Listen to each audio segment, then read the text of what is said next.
রাসূলুল্লাহ সাল্লাল্লাহু আলাইহি ওয়াসাল্লাম বলেন, যে ব্যক্তি আমার 40টি হাদিস আমার উম্মতের কাছে পৌঁছাবে তার জন্য আমি কিয়ামতের দিন বিশেষভাবে সুপারিশ করব।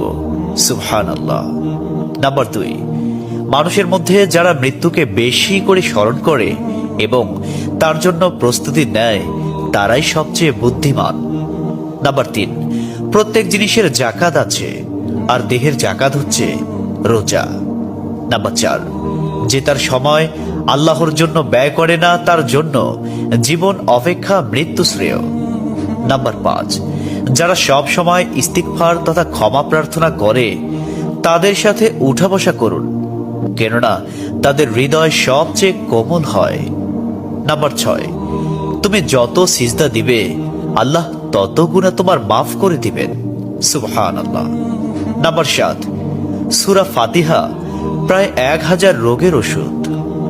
নাম্বার 8, হাতের তালুতে জ্বলন্ত আগুনের কয়লা রাখলে যেমন কষ্ট হবে তার চেয়ে বেশি কষ্ট হবে শেষ জামানায় ঈমান রাখতে। নাম্বার 9, রোজাদারদের জন্য প্রতিদিন জান্নাতকে সুসজ্জিত করা হয়। সুবহানাল্লাহ। নাম্বার 10, রাসূল সাল্লাল্লাহু আলাইহি ওয়াসাল্লাম বলেছেন, কিয়ামতের দিন সব নবীর চেয়ে আমার উম্মতের সংখ্যা বেশি হবে এবং আমি সর্বপ্রথম জান্নাতের দরজা খুলব। সহিহ মুসলিম, হাদিস নম্বর 196। 11, যে ব্যক্তি রোজা রাখা অবস্থায় মারা যাবে আল্লাহ তাকে কিয়ামত পর্যন্ত সকল রোজার সওয়াব দান করবেন। সুবহানাল্লাহ। নাম্বার 12, যে ব্যক্তি ফজরের নামাজ আদায় করল সে আল্লাহর হিফাজতে চলে গেল। নাম্বার 13, রাসূলুল্লাহ সাল্লাল্লাহু আলাইহি ওয়াসাল্লাম বলেছেন, রোজা ও কোরআন কিয়ামতের দিন মানুষের জন্য সুপারিশ করবে। মুসনাদে আহমদ, হাদিস নম্বর 6626। 14, নবীজি বলেছেন, রোজাদারদের জন্য সবচেয়ে বড় খুশির সংবাদ হলো হাসরের মাঠে আল্লাহ সবার আগে রোজাদারদের সাথে সাক্ষাৎ করবেন। সুবহানাল্লাহি ওয়া বিহামদিহি। 15, যখন রমজান আসে তখন জান্নাতের দরজাসমূহ খুলে দেওয়া হয়।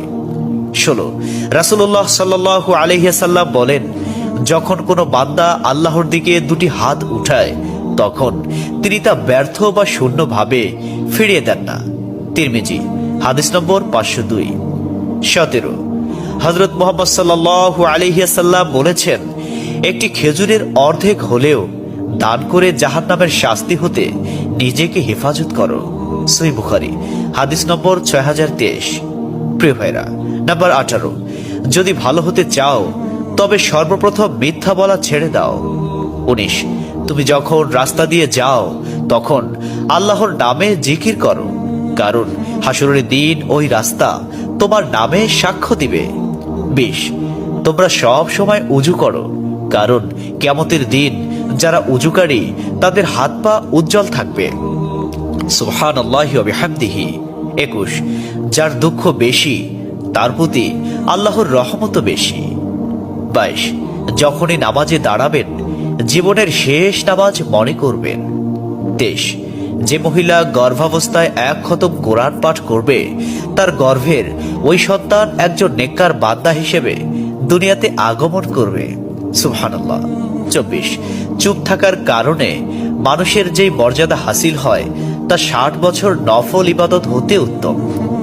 সুবহানাল্লাহ। 25, রাসূলুল্লাহ সাল্লাল্লাহু আলাইহি ওয়াসাল্লাম বলেছেন, জান্নাতের সবচেয়ে নিকটবর্তী আমল হলো সময় মতো সালাত আদায় করা। সহিহ মুসলিম, হাদিস নম্বর 260। 26, যে ধোঁকা দেয় সে আমার উম্মতের অন্তর্ভুক্ত নয়। 27, তুমি জানো তুমি সঠিক তবুও তর্ক করো না, তর্কে জড়াইও না। 28, হযরত মুহাম্মদ সাল্লাল্লাহু আলাইহি ওয়াসাল্লাম বলেছেন, তোমরা বিপদে পড়ে মৃত্যু কামনা করবে না, বরং বলবে, হে আল্লাহ, যে পর্যন্ত জীবিত থাকা আমার জন্য কল্যাণকর আমাকে ততক্ষণ জীবিত রাখুন, এবং যখন মৃত্যু আমার জন্য কল্যাণকর তখন তুমি আমাকে মৃত্যু দাও। 29, সূরা ইয়াসিনকে কুরআনের হৃদয় বলা হয়। 30, হযরত মুহাম্মদ সাল্লাল্লাহু আলাইহি ওয়াসাল্লাম বলেন, মায়ের একটি কষ্টের নিঃশ্বাস 7টি দোজখের চেয়েও ভয়ঙ্কর, আর একটি সুখের হাসি 8টি বেহেশতের সমান। সুবহানাল্লাহ। 31, যে অন্যের বাবা মাকে গালি দিল সে যেন নিজের বাবা মাকেই গালি দিল।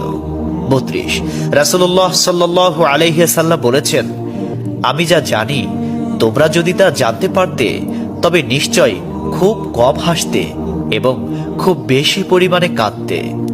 30, মানুষ যদি মৃত ব্যক্তির আর্তনাদ দেখত এবং শুনতে পেত তাহলে মানুষ মৃত ব্যক্তির জন্য কান্না না করে নিজের জন্য কাঁদত। 34, মহানবী সাল্লাল্লাহু আলাইহি ওয়াসাল্লাম বলেছেন, সূরা ফাতিহা তোমরা ধীরে ধীরে পাঠ করো, কারণ মহান আল্লাহ নিজে তার জবাব দেন। সুবহানাল্লাহ। হাদিস সূত্র মুসলিম 910।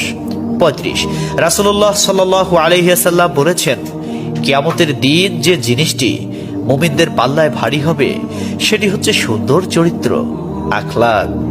আবু দাউদ হাদিস নম্বর 4101।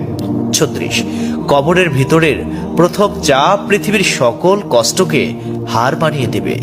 37, হযরত মুহাম্মদ সাল্লাল্লাহু আলাইহি ওয়াসাল্লাম বলেন, যে ব্যক্তির অন্তরে এক সরিষা দানা পরিমাণ অহংকার থাকবে সে জান্নাতে প্রবেশ করতে পারবে না। সহিহ মুসলিম হাদিস নম্বর 91। 38, কিয়ামতের দিন ওই ব্যক্তির জন্য সুপারিশ করা হবে যে প্রচুর শীত উপেক্ষা করেও ফজরের নামাজ আদায় করল।